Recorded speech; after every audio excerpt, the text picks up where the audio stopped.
Europe has to grow out of the mindset that Europe's problems are the world's problems, but the world's problems are not Europe's problems.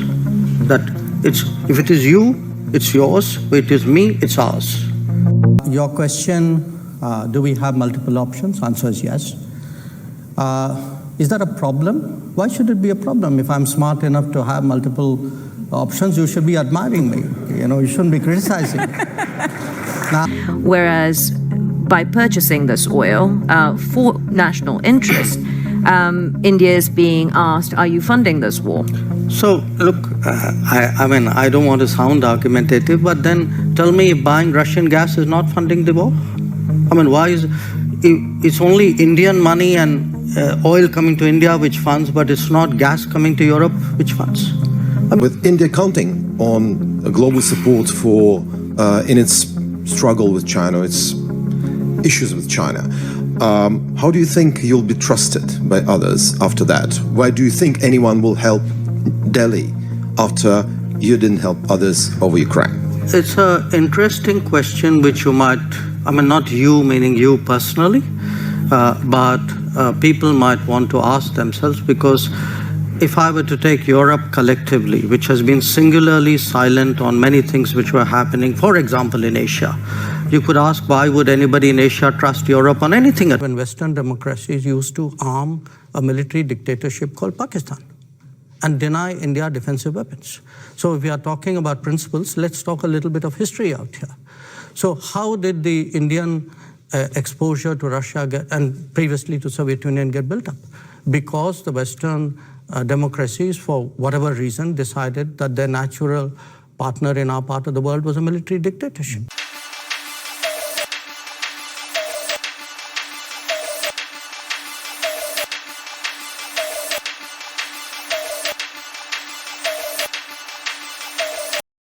In terms of our oil purchases, we don't send people out there saying, go buy Russian oil. We send people out there saying, go buy oil. Now, you buy the best oil you can in the market. So I don't think I would attach a political messaging to that. West seems to be quite vociferous in trying to curtail funding for the war in Ukraine, whereas by purchasing this oil for national interest, India is being asked, are you funding this war? So, look, I don't want to sound argumentative, but then tell me if buying Russian gas is not funding the war? Why is it's only Indian money and oil coming to India which funds, but it's not gas coming to Europe which funds? Look, somewhere, let's be a little even-handed out here.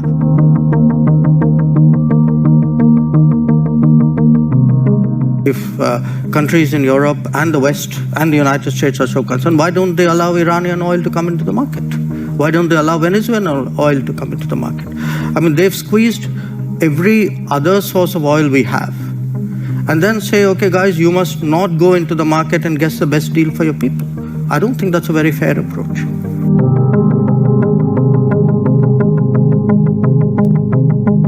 With India counting on global support for in its struggle with China, its issues with China, how do you think you'll be trusted by others after that? Why do you think anyone will help Delhi after you didn't help others over Ukraine? It's an interesting question which you might, not you meaning you personally, but people might want to ask themselves, because if I were to take Europe collectively, which has been singularly silent on many things which were happening, for example, in Asia, you could ask, why would anybody in Asia trust Europe on anything at all? Today, Europe is buying oil.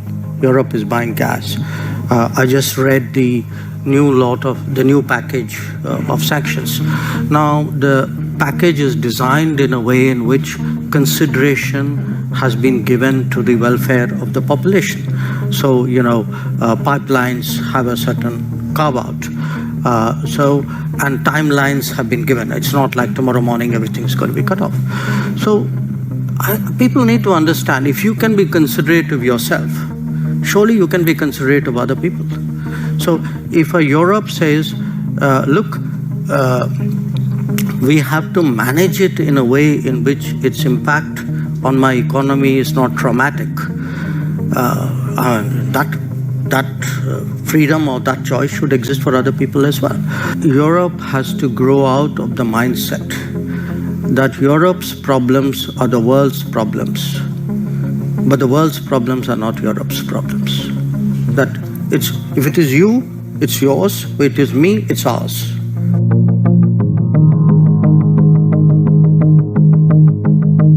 There is a linkage today which is being made.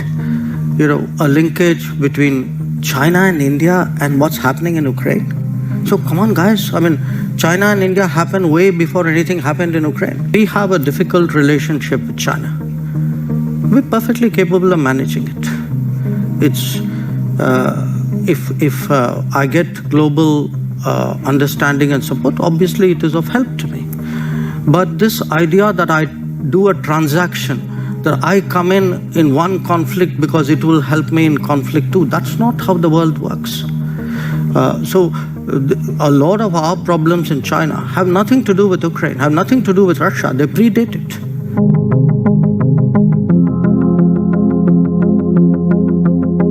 Shankar, there will always be two axes at this point. I think it's an understood, accepted fact that you have the West, US-led, you have China as the next potential axis. Where does India fit into this? But are you planning to not take a side? No, I'm sorry. That is exactly where I disagree with you. This is the construct you are trying to impose on me, and I don't accept it. I don't think it's necessary for me to join this axis or not, and if I'm not joining this, I must be with the other one. I don't accept that. I think I'm 1/5 of the world's population. I am today the 5th or 6th largest economy in the world. Forget the history, civilization bit, everybody knows that. But I think I'm entitled to have my own side. I'm entitled to weigh my own interests, make my own choices. And my choices will not be cynical and transactional, but they will be a balance of my values and my interests. There is no country in the world which disregards its interests. You are so caring about your population. I have a population at $2,000. I also need energy. I'm not in a position to pay high prices. The price of oil has doubled. And what Europe is doing is also moving into the Middle East and diverting production out of the Middle East into Europe and raising prices. So European actions actually are putting pressure on the global oil markets and on my imports as well. So I think it's something which, if European political leadership understandably would like to soften the impact on their population, I think it's a privilege they should extend to other political leaderships as well. Are you reluctant toward Moscow as well, because Russia is India's most important supplier of weapons and military equipment? And therefore? Are you reluctant to criticize Moscow? No, I think, look, we have a relationship with Moscow. We've had a long-term relationship with Moscow. I think it's important to look at that history of the relationship. It was a relationship built in a period when Western democracies used to arm a military dictatorship called Pakistan and deny India defensive weapons. So if we are talking about principles, let's talk a little bit of history out here. So how did the Indian exposure to Russia and previously to Soviet Union get built up? Because the Western democracies, for whatever reason, decided that their natural partner in our part of the world was a military dictatorship. Would you consider India an ally of Russia? No, I think India doesn't. We are an independent country. We do not define ourselves or perceive ourselves in alliance terms. That's very much a Western terminology. It's not a term that we use. Before you said you're a diplomat, but several weeks ago you called Pakistan, your neighbor, the epicenter of terrorism. Well, I did it again today without using the word Pakistan. Yes, and this doesn't sound very diplomatic, does it? No, because you are a diplomat doesn't mean you're untruthful. I could use much harsher words than epicenter. So believe me, considering what has been happening to us, I think epicenter is a very diplomatic word, because this is a country which has attacked the Parliament of India some years ago, which attacked the city of Mumbai, which went after hotels and foreign tourists, which every day sends terrorists across the border. But of, so course, sometimes not, when we of talk, course not as a country. well, if you control your sovereign space, which I believe they do, if the terrorist camps operate in broad daylight in cities with recruitment and financing, can you really tell me that the Pakistani state doesn't know what's going on? Especially if they're being trained in military level combat tactics. So, you know, when we speak about judgments and principles, why don't I hear sharp European condemnation of these practices which have been going on for multiple decades?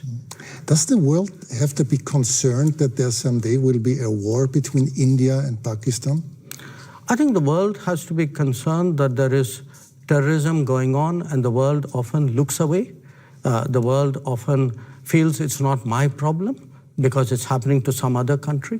I think the world needs to be concerned about how sincerely and strongly it takes up the challenge of terrorism. But has the world to be concerned about the future war between India and Pakistan? I think the world needs to be concerned about terrorism. That's because, what you know, said. yeah, sure. Because look, if you pose it the way you do, that's like giving a free pass to terrorism, saying, you know, let's worry about the next consequence of it. I am worried about the terrorism. From non-alignment to, I think you may have called it, or somebody else called it, all alignment. So you can pick and choose alliances, but you can also pick and choose topics. On Russia, for example, you still buy Russian oil. Is that okay with your counterpart from the US? Everything is, your relationship is fine, you can do whatever you want, whenever you want? Okay, first of all... I mean, you're sitting next to each other. No, so. First of all, delighted to be here. And I couldn't find a better set of people to be with on the stage. So thank you for whoever put us all together. Your question, do we have multiple options? Answer is yes. Is that a problem? Why should it be a problem? If I'm smart enough to have multiple options, you should be admiring me. You know, you shouldn't be criticizing me. Now, is that a problem for other people? I don't think so. I don't think so, certainly in this case and in that case, because look, we try to explain what are the different pulls and pressures which countries have.